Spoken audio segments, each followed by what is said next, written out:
રાજકોટ જિલ્લામાં હવે પંચાયતી રાજમાં નહીં ચાલે પતિરાજ। જિલ્લા વિકાસ અધિકારીએ આકરું વલણ અપનાવ્યું છે। ગુજરાતમાં પંચાયતી રાજમાં મહિલાઓને સત્તામાં ભાગીદારી આપવા માટે અનામતની જોગવાઈ કરાઈ છે, પરંતુ માત્ર રાજકોટ નહીં પણ રાજ્યમાં અનેક જગ્યા પર મહિલા પ્રતિનિધિઓના બદલે તેમના પતિઓ જ વહીવટ કરતા હોવાની ફરિયાદો વારંવાર સામે આવે છે અને ગ્રામજનોને પરેશાની વેઠવી પડે છે। તે વચ્ચે રાજકોટ જિલ્લામાં પતિરાજ સામે જિલ્લા વિકાસ અધિકારીએ આકરું વલણ અપનાવ્યું અને 4 મુદ્દાઓ સાથે તમામ પંચાયતોને પરિપત્ર જાહેર કરવામાં આવ્યો છે।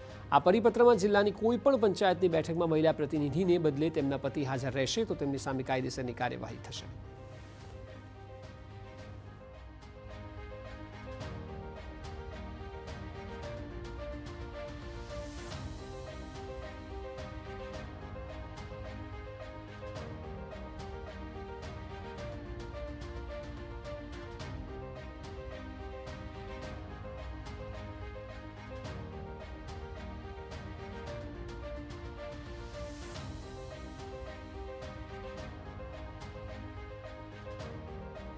સાહેબની સહીથી એક પરિપત્ર થયેલો છે, જે અંતર્ગત ગ્રામ્ય કક્ષાએ અમુક અરજદારોને પ્રતિનિધિ મહિલાને બદલે એમના વતી બીજા કોઈ અન્ય વ્યક્તિઓ સાંભળતા હોવાની ફરિયાદ છે અમને મળેલી હતી અને આવી ફરિયાદો ઘણી વખત આવતી હોય છે કે ભાઈ અરજદારોને સાંભળવામાં જે વ્યક્તિ છે એમને બદલે બીજા કોઈ વ્યક્તિ સાંભળે છે।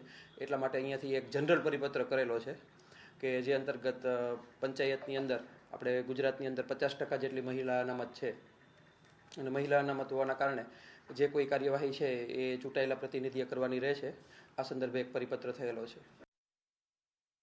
પંચાયતની સત્તાવાર બેઠકોમાં હવે ચૂંટાયેલા પદાધિકારી સિવાય અન્ય કોઈને પ્રવેશ મળશે નહીં। તંત્રએ સ્પષ્ટ કર્યું છે કે પુરાવા મળશે તો કડક પગલાં લેવાશે। આ નિર્ણયથી હવે ગ્રામ્ય સ્તરે મહિલાઓ ખરા અર્થમાં સત્તાનો ઉપયોગ કરી શકશે અને વહીવટમાં પારદર્શિતા આવશે તેવું મનાય છે।